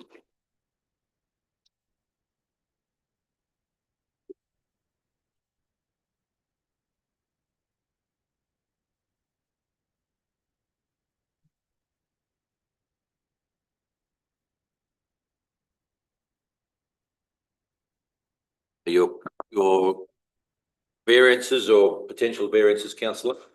Yeah, so that's just to replace references to the Act with the full name, as we've done in other policies, but it's a minor adjustment. And I just asked this question, Mr Mayor, because we only adopted this policy and reviewed it earlier in this year. So I'll start through you, Mayor. Dallas will take you through the other changes, but there was a couple. When the policy is coming back as it is now, it was an opportunity to also split out some of the categories. So that's why you'll see quite a bit of change. There was advice that the word deferment is probably not preferable, that the word postponement is more preferable from a descriptive point of view. So we've changed that. Dallas, you just want to talk about how you've split out the debtors and made some changes there, but the intent of the policy hasn't changed at all. Okay, so in the previously in the policy, there was no separate treatment of rates debtors and sundry debtors. And our process for both of them is actually quite different, one from each other. So I've split those out this time and highlighted the difference in the treatment of how we deal with them. Do you have a further question? No, so and then I believe there's a change in section 11. Is it 11? So section 11.2 was section 8.2. Yeah, so in turning the paragraphs around or creating extra paragraphs that got renumbered. The other thing I could probably point out is that there has been a clarification of the general payment arrangements as opposed to a hardship payment arrangement. So in both circumstances, if you have an arrangement with council, we will not pursue debt recovery action. They both have a look at the debtor's capacity to pay. One has got the ability, it's the financial hardship for council to waive fines and interest. So there's a different treatment of each of those, just to clarify what actually happened in them. That wasn't clarified before. Can I just, through you, Mayor, point out the change to 11.2, it actually incorporates concerns that councillor O'Hara had when dealing with the motions the last meeting, that ratepayers who are in arrears making application under the drought clause essentially now have to enter into a payment agreement for their existing debt. So fully support that aspect of it. I don't think this is I think this is material change to the document. So I'm going to support it, but I would have appreciated a bit more explanation on it. Councillor Peach, you're happy sorry. we do that out of session? Sorry? Are you happy we do that out of? No, so I'm saying when presented, I think I support the intent and I appreciate the explanation, but it's not a minor change. It's a clarification, but the section around how we deal with different categories of debtors is not minor. Councillor Roundtree. Thank you, Mayor. On page 147 of 192, so if I go back. I can get you, I think it's page 2 of 13 of your, I think that's where it sits. Anyway, I would like to see the word timely added into the purpose and policy objectives areas. So that's point 1 and point 2, just so that it reads to ensure that all applications for rate relief and debt management are considered in a timely, consistent, equal and fair manner. Because I think some of the things that I've heard is that we need to be able to do these things quicker than what we're doing them to help people. So if I would like to add timely to that. Points 1 and point 2, if possible. That's fine, councillor. Thank you. Does anyone else wish to add any nuance to this? I think you've answered this question already through Mayor. The word deferment and postponement have both been used. Are we now just sticking with the word postponement? If I could pronounce it, yes. Okay. You can But work on that. at this stage, I think at the state level, unless they've received different advice or Yeah. complementary advice. Okay. The postponement. Yeah. Councillor Arthur. Yeah, Mr Mayor, I just, first of all, I must apologise because I seconded a motion which I read wrong, which was a special circumstances rate deferment. I thought it was if government funded, not should government fund it. In other words, there's no way in the world I would have supported a council funded scheme because of the fact council can't afford to fund the scheme. As I said before, if say we have 20%, that's $1.5 million. That's $1.5 million we don't get in. $1.5 million we have to borrow. And under one of the terms and condition, that can be deferred 3 years. So it could be 3 lots of revenue. So I feel for the rural industry, because it's not just the farmers, of course, it's everyone.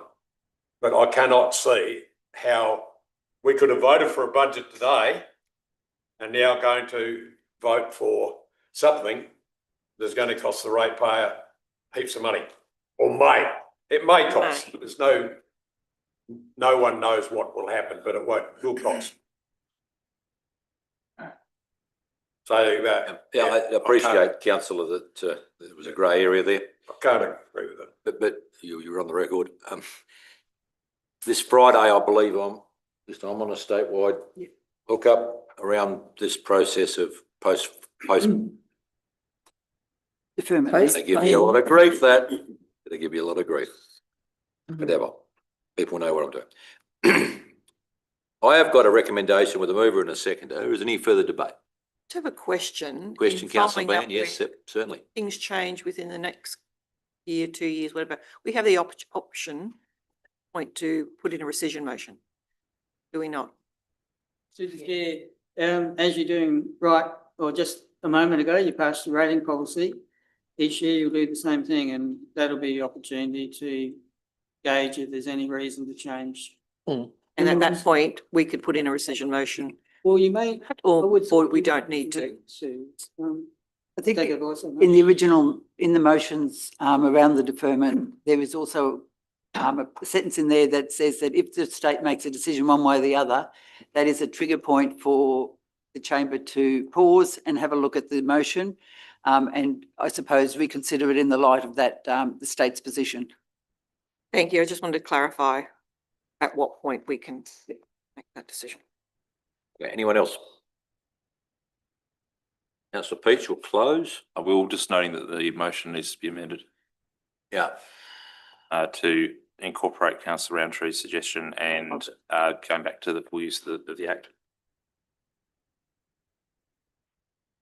I moved it with a variation on the motion that it goes back to the full use of the Act.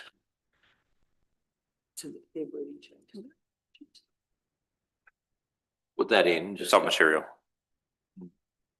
Subject to word, version of the word timely and full title of the Act. Is that what you're saying, councillor Peach? Yep.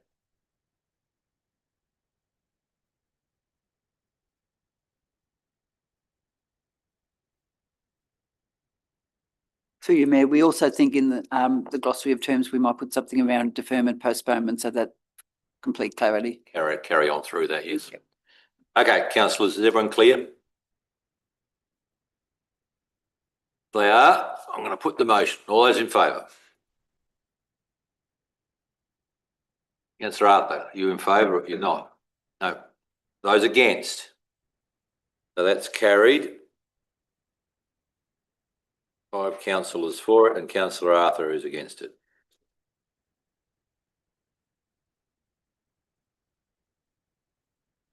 Would it be appropriate to move a motion now, Mr Mayor?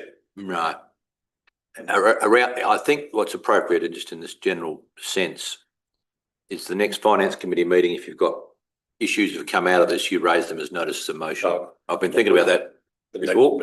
I think that's the best time now. Just interested how we go to finance it, that's all.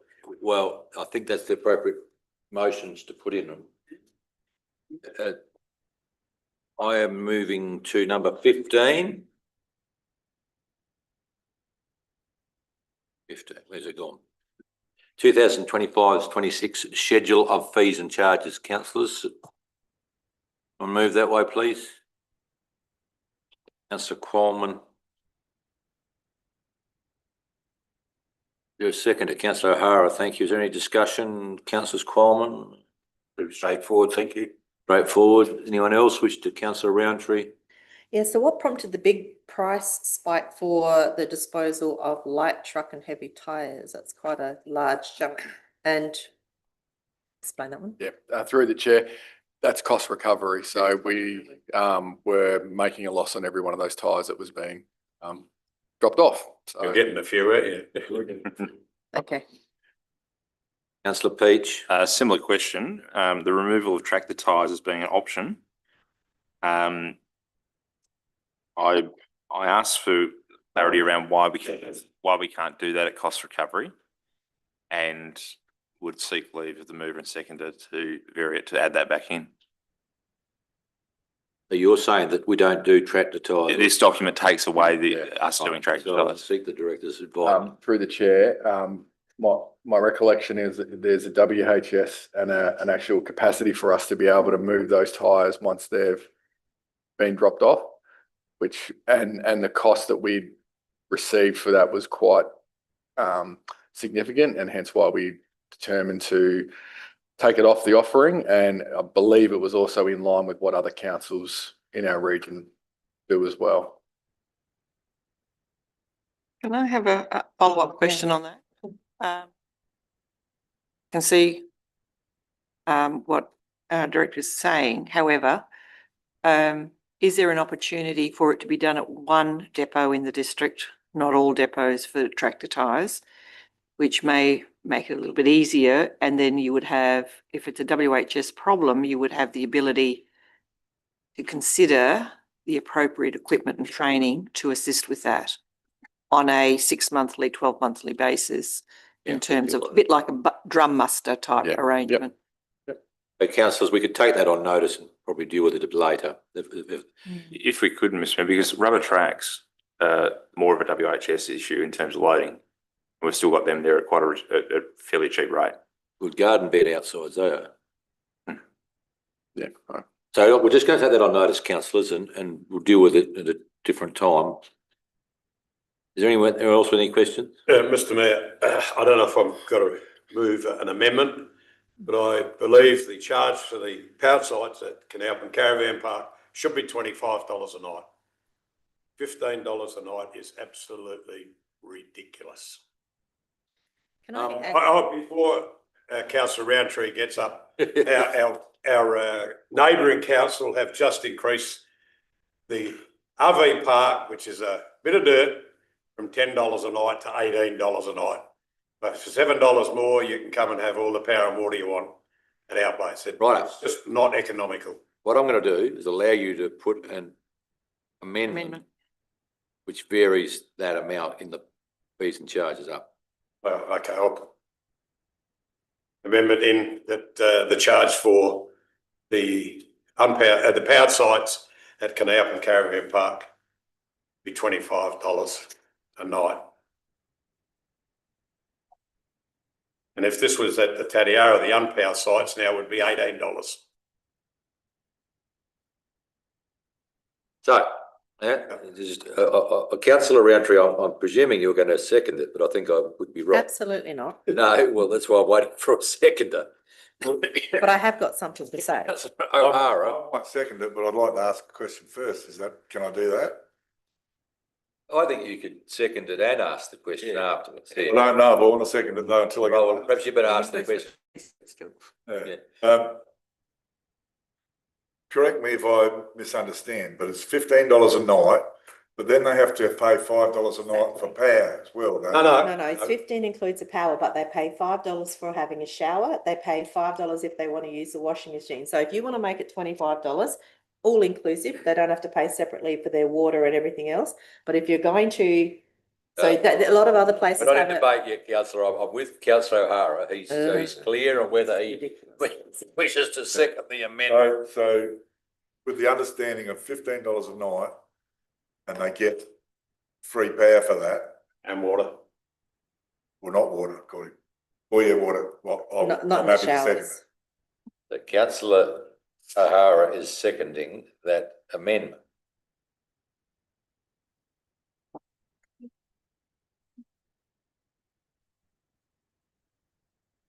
What was that, Ash? Which is a technical issue, yes. You seconded the first one. Really, we can't allow you because you seconded the first one. Thank you. The original one. So is there a different seconder to councillor O'Hara, because we can't have him? I'll second the second. Councillor Bland is the seconder. Where we go. Councillor Bland, you want to speak to the amendment? No, I've listening to both debates and I do think we have to have cost recovery, and I do understand that power and site, $25 is probably reasonable and they have to pay for their shower, and I understand all of that. And if we are serious about cost recovery, then we need to seriously look at where this goes in the future, and also follow. This is a little bit of a test for where we follow through in other sites in the future. Thank you. Anyone else wish to enter this debate? Councillor Roundtree, Yes, you Lisa. speaking. I will speak against this for many reasons. I feel that the Canalpin Township comes under fire with its pool and caravan park nearly every meeting. There is something to do with that area. It floors me why this is such a controversial space in this council district, but nonetheless it is, and we're here again revisiting this issue. The $15 per night brings in people to the town. Now, if we're talking cost recovery, we've got no data yet to show what that cost actually is. Are we cost recovery? So before we start making motion about cost recovery, we ought to at least find out what it is costing us to run the caravan park, perhaps, before we start talking about cost recovery. Secondly, those people that pull up there will often go and use those showers. So you've got two people paying $10 unless they're showering together, $10 extra to go have a 5-minute shower each. If they want to wash their clothes or wash something, which is a great facility, and many do take advantage of that, then that is another cost to them. So we are just piling costs on for no obvious reason yet. We can't say it's cost recovery because we don't actually know. This is just, let's stop people. Let's make it as hard as we can to get people to come stay there for whatever reason. The whole community benefits from every person pretty much that goes. If you talk to the Canalpin people, the pub owners, the Waffles and Jaffles, the bakery, even the football club on a Thursday night will have people come for tea. So it is a booming little place. It's helping Canalpin, and I will oppose anything that stops one person visiting that town and spending money in there is a detriment to our community. And we're talking about times being tough. All of these businesses are benefiting from visitors now. Until we find out what that costs and we want to talk cost recovery, I'll support that. But I'm not just going to arbitrarily throw a number out there just to make life difficult for people. There's no basis for it. Thank you. Councillor Peach. Thank you, Mr. For Mayor. or against though? Against. Righto. Cost recovery one's an interesting thing. Some of the things that council does are about cost recovery. Some of the activities we undertake are done for the greater good, and the ratepayer does cover that. Whether that's operating the pool, whether that's providing upgrades to roads that a ratepayer doesn't use, we bring together and facilitate things in our community that advance the greater good. Now, if the ratepayers came out and said, no, look, we as a ratepayer base, we do not want to cover this, we do not want tourists in our community, sure. But if we're going to go cost recovery, I doubt whether 25 is going to cover it.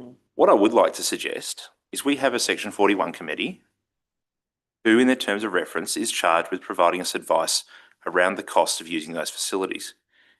If we want this reviewed, send it to them, ask them to do some research with neighbouring councils, and come back with a suggestion that keeps traffic and might go some way more to covering cost.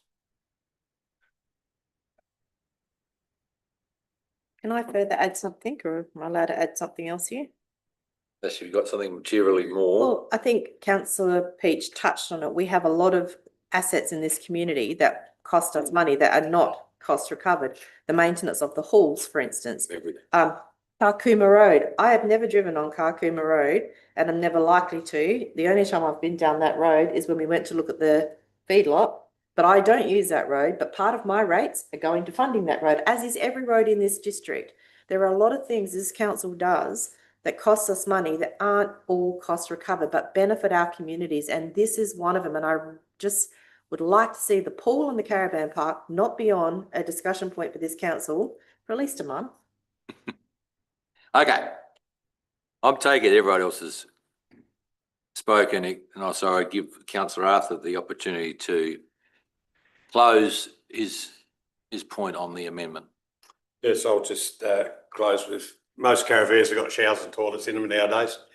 It's quite interesting when you go to talk to a lot of these people, which I do, that use the RV park at Tindanara for nothing or a donation.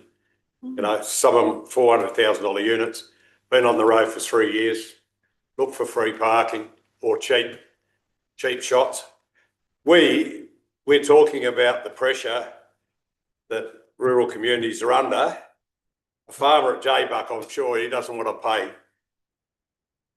to keep a caravan park not making or not breaking square. Oh. And until, it'll probably be about the 5th time I bring it up, that we put separate meter system in, and it's not that hard to actually pool use and caravan park use. We're flying blind, but there's nowhere in South Australia you can find a powered site under $40. And $25, I think, is a fair amount to pay. Okay. I may have mentioned before that we probably in the next 6 to 12 months need to have a broad discussion around fees for use of council facilities, sites, whatever. I'll just foreshadow that in the most broadest sense. Nonetheless, we have an amendment, which is that we alter that fees and charges from $15 to $25 per night for the Canalpin Caravan Park.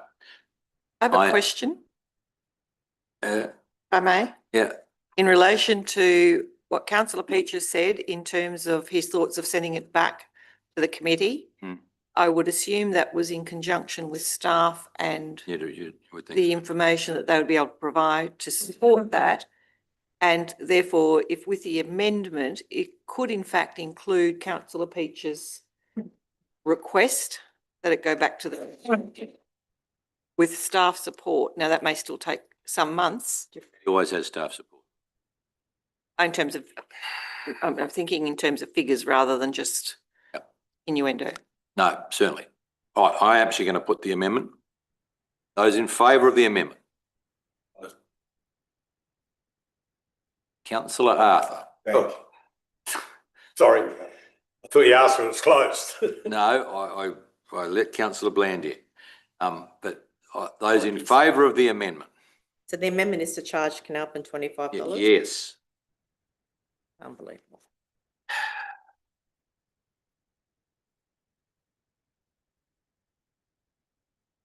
Those against the amendment? The amendment has now is carried, sorry, the amendment's carried, so therefore it is become part of the motion. Councillor Qualman and O'Hara were the mover and seconder. Do you wish to add either of you to it or anyone else? Through you, Mayor, can I ask a question? Mm. If the Section 41 committee have made a recommendation to council and we've adopted their minutes as this is what they've recommended, and we're going to make such a big change without any consultation to them, how is that even fair to this committee? So no, sorry. So council will make the final decision on Yeah, I know, but That's it. shouldn't they be consulted? Well, not within a budgetary context today. That's pretty poor. Maybe, but council is the final arbiter on it, so. I'm looking at the mover and the seconder over here and just seeing if they wish to. Well, I'll just say, I understand councillor Roundtree's dilemma too, and I feel for it, but I think this is why we've got to keep looking at these charges and increase them a little bit, because we're going nearly 50% now, 40%. It's a big jump. You know, we've got to keep looking at these charges. Maybe if it's gone up $2 a time, you know, people would be happier. But to go back and tell them it's gone up $10, I understand it's a big jump, but it is a very cheap still stay overnight. Okay. Through you, Mayor, can I make an amendment to the amendment? Can I move an amendment, please? Just give me a second. The amendment's passed. You can move on. A second amendment. Given that, I think the point here is that when Narung comes. Yes, you can. It will be determined to be what we call a second amendment, councillor. Okay, well, I'd like to Because you haven't actually spoken to the motion or the first amendment, the best my records show. My amendment is that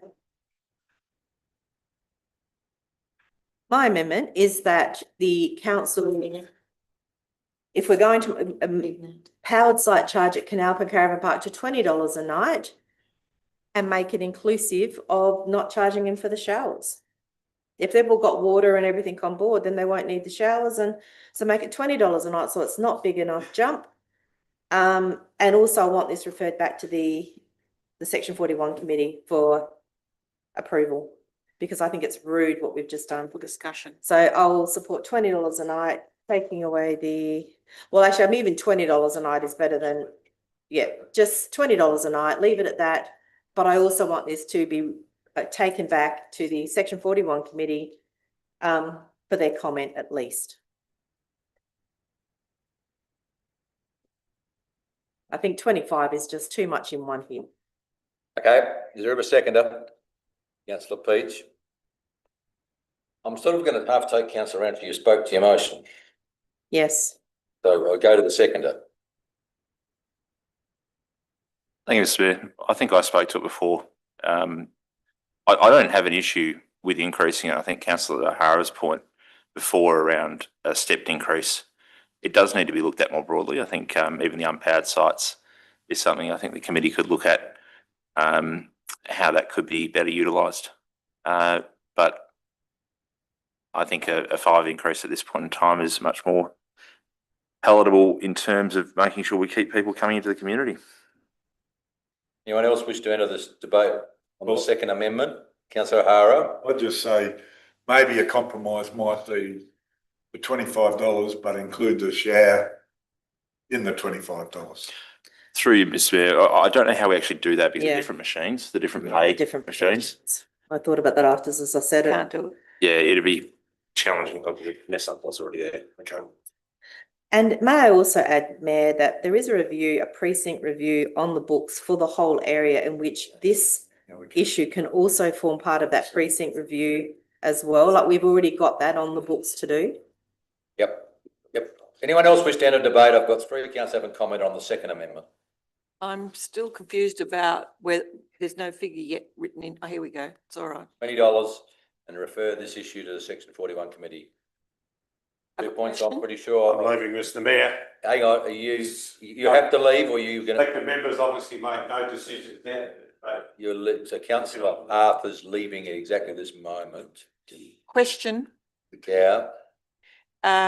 In listening to the discussion, are we also asking that in discussion, if we move the 20, that we also would like to discuss with the Canalpin and Districts Memorial Swimming Pool and Caravan Park Committee that we consider the fees on the unpowered sites?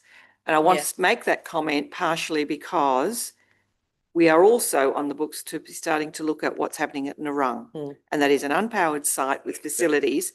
So what happens here will transfer, I believe. And the same to Tintinara. So point 3 in there is part of point 2 is that fees for unpowered should be considered as well. We're going down that track. Let's do it all at once. I take your point, but I'm in discussing, I'll go back to the agenda item of fees and charges and probably adding too much more to it, I think. I think we've got, I've said we will deal with the general issue of fees and charges in what we control in this council area, in this area, in the next few months. However, No, this I is just think- specific. We're very. Well, I know, but I would make a point out. Special meeting around the ordinary. Councillor Coleman. Thank you. Question, on that second amendment, part 2, it says consult with Canalpin Districts, Section 41, whatever it is. Consult, what's that mean, that we're going to talk to them and say yes and no, or what's the go? We're still going to go ahead with it, or we just formally advising them? Oh, they're going to say. But Mr. Mayor, Well, not necessarily. if I may, I don't think that motion's actually correct. So if I understood councillor Roundtree, who's moving that we adopt the 20 now Yes. and then refer the broader issue back to them That's better. to look at. Yes, that's what I'm saying. Yeah, if I pick, yeah. Because it sounds like, So to review the unpaid site, which is the point that councillor Blair made. So the second point is going back to the committee to say, council would like you to look at this more broadly around these charges. And I think councillor Roundtree's motion was to make the change to 20, the amendment to 20 today, as well as go back to the committee. Sorry, Mayor, I'm still confused about if the chamber has decided on $20 a night, then what is the committee considering? Looking at raising that further and looking at the unpowered sites. I think it might help if we're a bit more specific. Would that be all right? I have a question. That committee is not responsible for the other unpowered sites in the council area. Whether it can be. Well, we're starting to lose our way, councillors. This is around a budget, fees and charges. The future of what we do in relation to, and I'm happy for point 2 to be there, we're going to consult. It's going to be consult on the council's made a decision. We undertake to look into the broader issue of fees and charges where council controls public lands in the next 6 to 12 months. So that's point Is an three. ongoing sore in this council. So my question then still is that point 3 that we're looking at ongoing, we're not asking the committee to look at unpowered sites at this point, because that does impact the whole council area. So can I make a suggestion? Yes, Well, we- sorry, just hang on, the CEO. So can we just, with number 2, councillor Peach, are you asking that the Caravan Park Committee regard further changes of fees and charges greater than $20 a night? Or are you asking them to just consider it generally? What amount? I think if this amendment was to get up, the chamber would have decided to say to do 20 now. Yep. And then we're asking them to look at it more generally around Unpowered. either increasing that on an ongoing basis, as well as the current free unpowered sites. So they may come back and say, we recommend it should stay at 15. So. No. So I'm saying, what I'm saying We've is already made that decision. councillor Roundtree's asked to go forward at 20. Yep. This is to then ask them, I think, taking into account what councillor O'Hara said, that maybe just a stepped increase year on year. How do we communicate that with patrons, unpowered sites, etc.? You want to write that? Their terms of reference state that they provide advice to us around this. Mm. I'm saying it's respectful to go back to them and say, council's decided outside of that to jump it up today. Yep. But we'd like you to look at this more broadly. Okay. And am I right in assuming then in anticipation of future schedules of fees and charges? Yeah. And I think this also marries into the fact that we're doing the broader precinct plan. Like, I just think that to put that after we've not made any changes to any other of the fees and charges except the trucks, like it's just all stayed exactly the same, but then to throw Canalpin Caravan Park under the bus and say $25, such a massive jump without any consultational basis for doing it is wrong. Okay. Sooner or later, we're going to make a decision here. Is the words as the second amendment mover and seconder agree?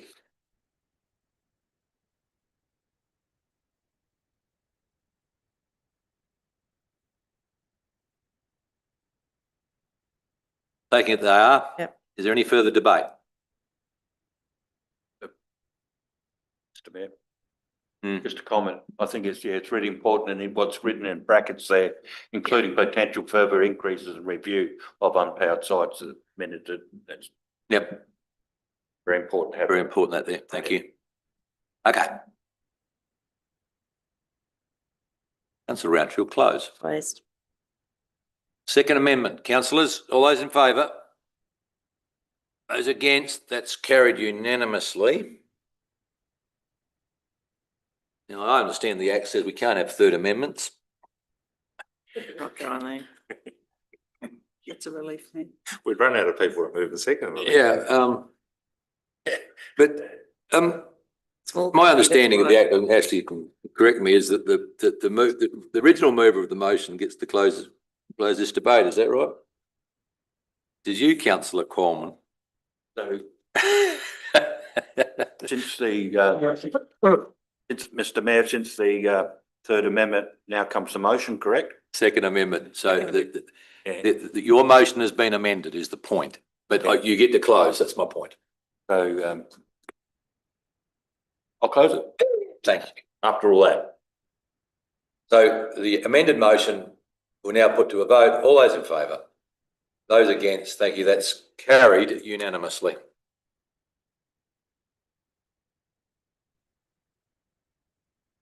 Is that the completion of this agenda? Yes, miss.